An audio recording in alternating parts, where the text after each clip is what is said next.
first time she knocked, I thought it was a mistake.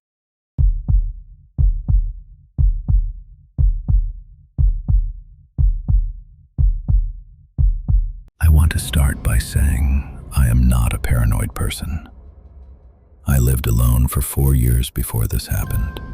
I was used to the quiet.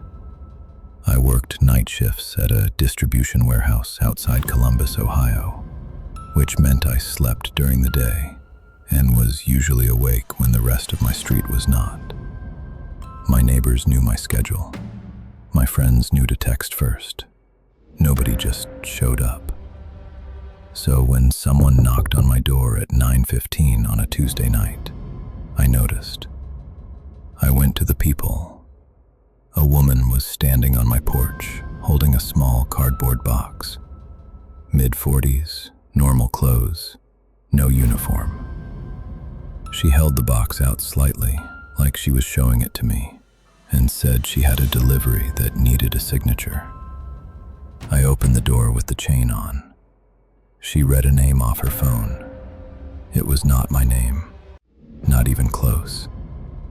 I told her nobody by that name lived here. She looked at the box, then at her phone, then at me. She said the address was correct. I told her the address might be right, but the name was wrong, and I was not signing for anything. She said okay, apologized, and walked back down the path. I watched her go. There was no vehicle at the curb, no car running anywhere on the street. She walked to the end of my path, turned left, and disappeared. I locked the door and went back to what I was doing. The next night she came back. Same time, same box. I saw her through the peephole before she even knocked. She knocked anyway, 4 times. I did not open the door. I spoke through it and told her I already told her last night that nobody by that name lived here. She said the system was showing the package still needed to be delivered and that she just needed 1 signature. I told her I was not signing for it. Long pause. Then she said okay and stepped back. But she did not leave right away. She stood at the edge of my porch and looked at the front window. Then she looked at the side of the house. Then she looked back at the door. Slowly, like she was taking inventory. Then she walked away. No vehicle. Again. That was when I stopped telling myself it was a mistake. The 3rd night she did not come. I noticed myself listening for the knock and felt stupid about it.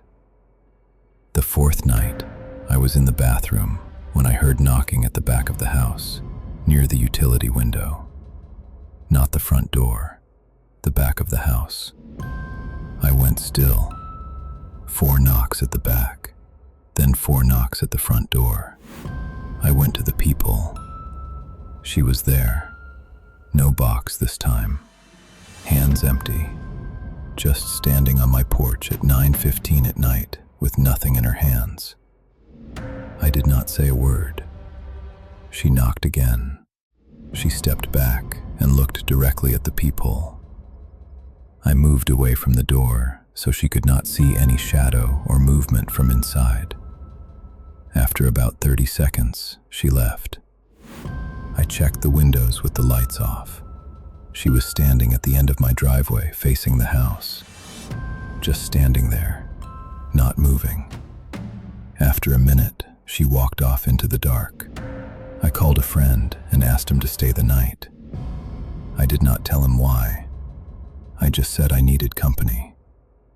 2 nights later, I was at my friend's place when my other neighbor called me. She said a woman had been knocking on my front door for the past 10 minutes and was now walking around the side of the house. I told her to call the police immediately. Officers arrived and found the woman in my backyard. She had a bag with her this time.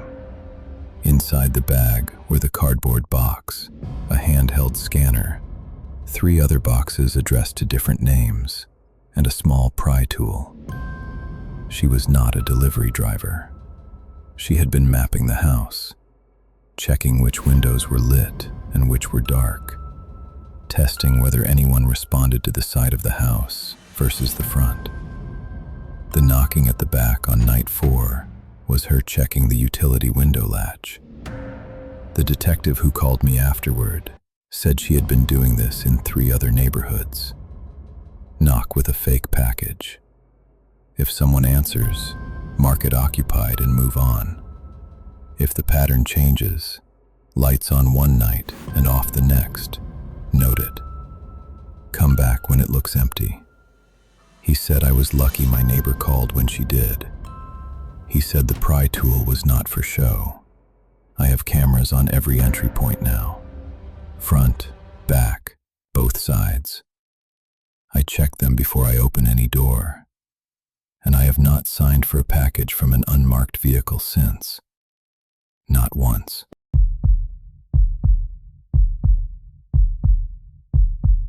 I grew up in a small town in rural Tennessee. My parents bought their house the year before I was born, and we lived there my entire childhood. 4 bedrooms, a wraparound porch, a long gravel driveway. The kind of house where everybody knows which car belongs to which neighbor. The knocking started the October I turned 15. At first, it was easy to explain. We heard it once during dinner. My mom answered, "Nobody there." Heard it again a few days later when I was doing homework. Nobody there. My dad said it was probably kids from the end of the road messing around. My older brother said the same. We had a screen door that sometimes caught the wind and slapped against the frame. That was probably it. We stopped thinking about it. Then my dad heard it at 1 a.m. He was the last one awake, watching TV with the volume low, the way he always did when the rest of us were asleep. He heard 2 slow knocks at the front door, not the screen door, the solid front door. He checked the peephole and saw nothing. He opened the door and looked both ways down the porch. Nobody. He came upstairs and woke my mom. She said it was probably an animal, maybe a raccoon on the porch. He said it did not sound like an animal. He said it sounded deliberate. 2 knocks with a pause between them. He did not say anything to me or my brother about it. I only found out later. About 3 weeks after that, I woke up at 2:30 in the morning for no reason I could identify. I lay in the dark looking at the ceiling and listening to the house. Nothing. Then I heard it. 1 knock. From outside my bedroom window. My bedroom was on the 2nd floor. I sat up in bed and did not move. My window faced the side yard, which was narrow, maybe 8 feet between our house and the fence. I told myself it was a branch. I told myself a lot of things that night while I sat in the dark, not moving. Then I heard footsteps on the gravel driveway below my window. Slow footsteps, moving from the side of the house toward the front. I got out of bed and went to the hallway and knocked on my parents' door. My dad came out and I told him what I heard. He went downstairs. I stood at the top of the stairs and listened. I heard my dad unlock the front door. I heard the screen door open. Then I heard him say something in a voice I had never heard him use before. Low and very controlled. He said, "Get off my property right now."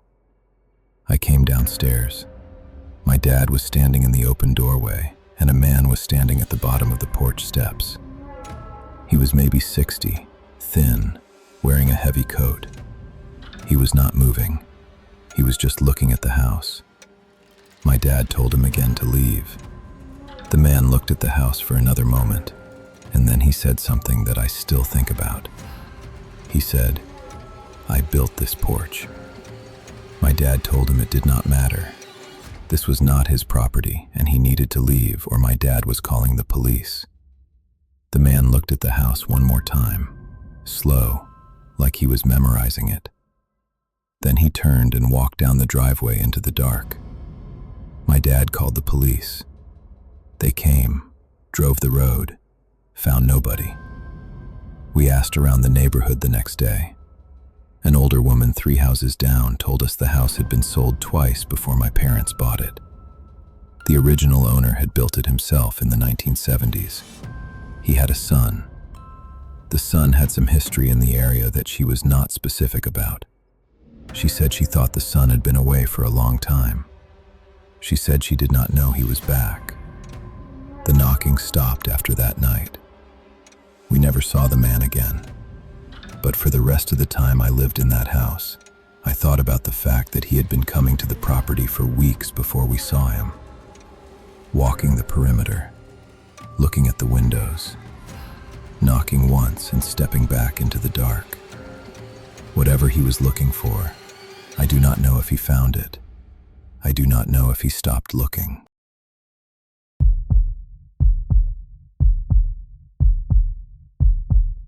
I was 24 years old and living alone for the first time.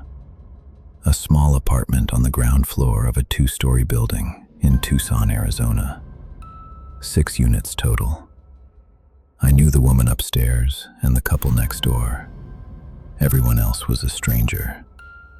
The building had a shared laundry room at the back and a parking lot that wrapped around 3 sides. My bedroom window faced the parking lot. I kept the blinds closed. The first knock came at 11:40 on a Wednesday night. I was still awake, reading. The knock was at my front door, 3 of them, and I went still because nobody had any reason to knock on my door at 11:40 on a Wednesday. I sat and listened. No voices, no footsteps walking away, just silence after the 3 knocks. I did not answer. I went to the door and looked through the peephole. The hallway was empty. I stood there for another minute. Nothing. I went back to bed and told myself it was the wrong door. Someone had come to the wrong unit. 4 nights later, same time, 3 knocks. I went to the peephole faster this time. The hallway was empty again. I opened my door and looked both ways. Nobody. I knocked on my neighbor's door across the hall. She said she had not heard anything. I went back inside and locked the deadbolt. The 3rd time, I was ready. I heard the 3 knocks and I went to the peephole immediately. Still empty. But this time I did not move away. I stood at the peephole and waited. And after about 40 seconds, a shadow passed across the narrow strip of light at the bottom of my door. Someone was standing directly outside my door. They had not knocked again. They were just standing there on the other side of my door in the hallway, not moving, not making a sound. I watched the shadow for a long time, maybe 2 minutes. Then it moved away slowly toward the end of the hallway. I called the building manager the next morning. He checked the exterior cameras. The hallway camera had been covered with a piece of dark tape sometime in the past week. He could not say when because nobody had checked the footage. He removed the tape and said he would monitor it.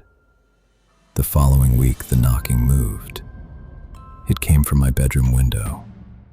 3 knocks, same as before, but on the glass. Ground floor, parking lot side. I was in bed when it happened, and I did not move for a very long time.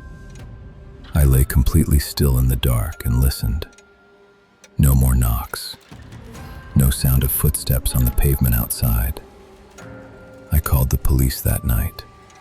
2 officers came, checked the parking lot, checked the exterior of the building. They found nothing suspicious. One of them told me to document the incidents and call back if it happened again. It happened again 5 days later. Window knock at 12:15 a.m. I called immediately. Officers arrived within 10 minutes. They found nothing in the parking lot. But one officer checked the narrow strip of landscaping between the parking lot and my window. There were footprints in the soft dirt. One set, facing the window. No prints approaching from either direction. No prints leaving. Just two prints, side by side, directly in front of my bedroom window. Like someone had appeared there, stood for a while, and then ceased to exist. The officer had no explanation. He said the ground on both sides was too hard to hold prints. He said whoever it was had come from the pavement and returned to it. He said I should consider a different unit. I moved out the following month. I did not renew the lease. I told the building manager why. He said no other tenants had reported anything similar. I checked with the woman upstairs before I left. She said she had heard footsteps in the parking lot late at night on several occasions. She had assumed it was residents coming home. I have thought about those footprints many times since. Two prints facing the window. No trail to or from them. Whatever was standing outside my window on those nights, I never saw it. I'm not sure I wanted to.